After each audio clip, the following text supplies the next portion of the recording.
بسم اللہ الرحمن الرحیم۔ السلام علیکم ورحمۃ اللہ وبرکاتہ۔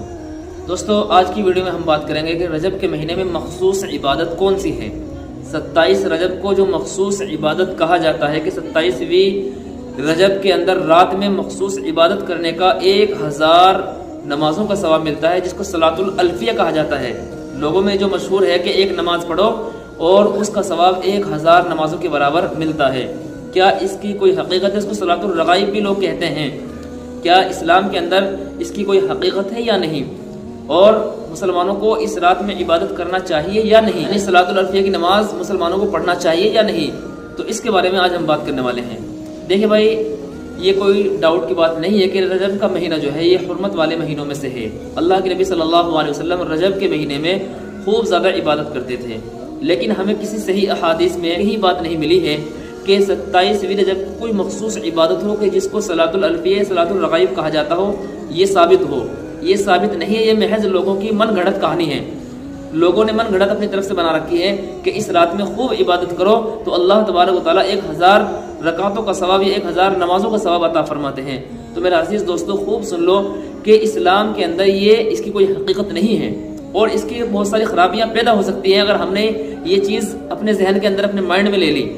کیا بات کہ اگر ایک نماز کا ثواب، یعنی اس نماز کا ثواب 27ویں رجب کو جو ہم رات کو عبادت کریں گے، اس کو جو ایک نماز پڑھیں گے ہم کوئی مخصوص طریقے سے، اور اس کا ثواب 1000 کے برابر ملے گا، تو یہ تو اللہ کے خزانے میں ہم نے ایک روک لگا دی ہے کہ اللہ کے خزانے میں کہیں کمی نہ آ جائے، اس لیے بس اللہ تبارک و تعالیٰ ایک نماز کا ثواب 1000 دیں گے۔ جبکہ میرا رب کیا کہتا ہے؟ میرا رب یہ کہتا ہے کہ یضاعف لمن یشاء، کہ میں جس کو چاہتا ہوں بڑھاتا چلا جاتا ہوں، اور میرے خزانے میں کچھ بھی کمی نہیں آ سکتی ہے۔ اللہ تبارک و تعالیٰ اجرن کبیرہ کہتے ہیں، اجرن عظیمہ کہتے ہیں کہ بندہ اور بندی جو بھی نیک عمل کرتا ہے یہ کرتی ہے، جو بھی نیک کام کرتا ہے یہ کرتی ہے اللہ کی رضا کے لیے، تو اللہ اس کو کوئی خاص لمٹ کے اعتبار سے اس کو اجر نہیں دیتے، بلکہ اجرن عظیمہ کا وعدہ ہے کہ اس کو بہت بڑا اجر ملتا ہے۔ یہاں اللہ نے کوئی لمٹ نہیں رکھی ہے، اور ہم نے لمٹ طے کر دی ہے کہ 1000 نماز کا ثواب ملے گا، بس زیادہ نہیں ملے گا۔ تو اس سے یہ لگتا ہے کہ اللہ کے خزانے میں کہیں کمی نہ آ جائے۔ اس وجہ سے ہمیں بچنا چاہیے کہ یہ بہت بڑی بات ہوگی دوستو کہ اللہ کے خزانے میں اللہ جو بہت بڑا بادشاہ ہے، بادشاہوں کا بادشاہ ہے، جس نے ایک کائنات بنائی ہے، پوری دنیا پہلے سے موجود نہیں تھی، پھر اللہ کے پیدا کرنے سے یہ کائنات بنی ہے۔ اللہ ہمیشہ سے اور ہمیشہ رہے گا۔ وَتُعِزُّ مَن تَشَاءُ وَتُذِلُّ مَن تَشَاءُ، جس کو وہ چاہتا ہے عزت دے گا، جس کو چاہتا ہے وہ ذلت دے گا، ہر چیز کو وہ فنا کر دے گا، اور صرف اللہ کی ذات باقی رہے گی۔ کل من علیہا فان ویبقى وجہ ربک ذو الجلال والاکرام، ہر چیز فنا ہونے والی ہے، انسانیت سب چیز فنا ہوگی، لیکن اللہ کی ذات باقی رہے گی جو ہمیشہ سے ہے اور ہمیشہ رہے گا۔ تو اتنی بڑی ذات کے بارے میں ہمارا گمان کہ صرف 1000 کا ثواب ملے گا، تو یہ تو عقل میں آنے والی بات نہیں ہے۔ لہٰذا معلوم ہوا کہ صلاۃ الالفیہ یعنی ایک نماز کا ثواب، مخصوص عبادت کا ثواب 1000 نمازوں کے برابر ملے گا، یہ صحیح احادیث کے اندر ہمیں کہیں نہیں ملا ہے۔ اگر کوئی شخص اس کو ضروری سمجھتا ہے، اس رات میں گلیوں میں اعلان کرتا پھرتا ہے کہ آج 27ویں رجب کی رات ہے، چلو عبادت کرو، چلو بھائی عبادت کرو، چلو نماز پڑھو، اس طریقے سے اگر وہ بات کرنا شروع کر دیتا ہے، لوگوں پر لعن طعن کرتا ہے، عبادت نہ کرنے والوں کو برا بھلا کہتا ہے، تو اب یہ اپنی خیر بنائی، یہ مجرم کہلایا جائے گا۔ کیوں؟ اس لیے کہ یہ دین کے اندر ایسی چیز فٹ کر رہا ہے، دین کے اندر ایسی چیز جوڑ رہا ہے، ایسی چیز شامل کر رہا ہے کہ جو دین میں ہے ہی نہیں۔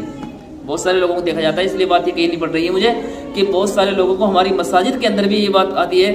میں الحمدللہ مسجد کا امام ہوں، ہم سے بھی آ کر کے لوگ پوچھتے بھی ہیں اور یہ کہتے بھی ہیں کہ جی حضرت یہ لوگ ہم سے کہہ رہے ہیں زبردستی کہ عبادت کرو اس رات میں، اگر نہیں کرو گے تو اللہ ناراض ہو جائے گا اور تم بہت بڑے مجرم کہلا جاؤ گے، آج کا بہت بڑا تحفہ ہے، آج تم کر لو گے تو تمہیں 1000 کا ثواب مل جائے گا۔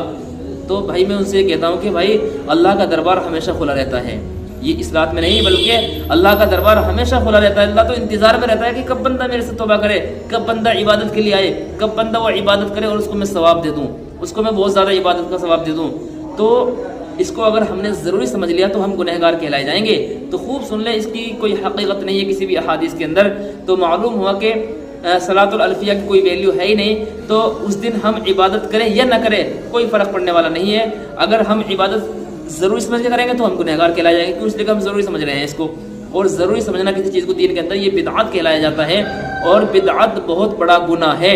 وَكُلُّ بِدْعَةٍ ضَلَالَةٍ، ہر بدعت ایک گمراہی ہے، اور گمراہی وہ جہنم کے اندر لے جانے والی چیز ہوتی ہے۔ لہٰذا معلوم ہوا کہ اس برے عمل کی وجہ سے، اس بدعت والے عمل کی وجہ سے ہم جہنم میں پہنچ رہے ہیں، بجائے ثواب کے ہمیں گناہ مل رہا ہے۔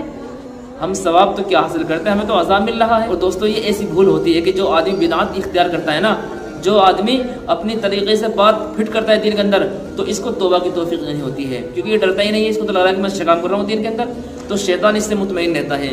ورنہ تو کوئی بھی آدمی غلط کام کرتا ہے نا، کوئی زنا کر لیتا ہے، کوئی چوری کر لیتا ہے، کسی کو ستا دیتا ہے، کسی کا مال کھسوٹ لیتا ہے، کسی کو پریشان کر دیتا ہے، تو شیطان ابھی مطمئن نہیں ہوتا، شیطان پریشان رہتا ہے، شیطان کا دل اندر سے پریشان رہتا ہے کہ یار یہ کب توبہ کر لے۔ جس دن بھی اس نے توبہ کر لی اس دن میری ساری محنت پر پانی پھر گیا، سارا کرا دھرا ایک طرف ہو گیا میرا۔ اور جس نے یہ بدعت والا کام شروع کر دیا نا، اس سے شیطان مطمئن رہتا ہے کہ اب کچھ نہیں ہونا، یہ تو اچھی بات سمجھے گا، دین کے اندر کر رہا ہے نا، یہ اس کو اچھا سمجھتا رہے گا یہ، اور وہ بالکل بے فکر شیطان رہے گا۔ تو اس لیے ہم شیطان کو خوش کرنے والے کام نہ کریں، ہم شیطان کو دشمن سمجھیں، وہ یہ ساری باتیں اپنے ہمارے ذہنوں کے اندر ڈالتا ہے، مائنڈ کے اندر ڈالتا ہے۔ کوئی بھی کام کریں ہم شریعت کی روشنی میں کریں، اپنے علماء سے پوچھ کر کے، قرآن اور احادیث کے اندر دیکھ کر کے کریں کہ یہ بات قرآن میں ہے یا نہیں، یا احادیث میں ہے یا نہیں، ہمارے علماء اس کے بارے میں کیا کہتے ہیں۔ جو کام اہم ہے، جو کام احادیث کے اندر ہے، صحیح روایتوں کے اندر ہے، جو اللہ کے نبی صلی اللہ علیہ وسلم خاص طریقے سے کرتے تھے، تہجد کی نماز، وہ تو ہم پڑھتے نہیں، وہ تو کیا نہیں جاتا ہم سے، اور اس طرح کے کام کرتے ہیں، انتظار میں رہتے ہیں کہ کب اس طرح کام آئے اور ہم ایک رات میں فارغ ہو جائیں، بس یہ تو ہم سے ہوتا نہیں ہے۔ تو تہجد کی نماز پڑھو نا آپ، تہجد کی نماز کی بڑی فضیلت ہے، یہ ایک زمانے تک اللہ کے نبی صلی اللہ علیہ وسلم پر فرض رہی ہے، یہ اتنی بڑی نماز ہے کہ آپ کے کوئی بھی جائز اور نیک کام ہو تو اللہ سے دعا مانگو رات کو اٹھ کر کے، اللہ تبارک و تعالیٰ اس نماز کے ذریعے سے آپ کے کام سارے بنا دیں گے۔ تو یہ چند باتیں صلاۃ الرفع کے تعلق سے، اللہ ہم سب کو ہر برائی سے بچائے اور بدعات سے اللہ ہم سب کو بچائے، اور آپ لوگ اس ویڈیو کو صدقہ جاری سمجھ کر کے دوسرے بھائیوں تک، دوسرے بہنوں تک پہنچائیں۔ امید ہے بات آپ کی سمجھ میں آئی ہوگی۔ ملتے ہیں اگلی ویڈیو میں، تب تک کے لیے اجازت، السلام علیکم ورحمۃ اللہ وبرکاتہ۔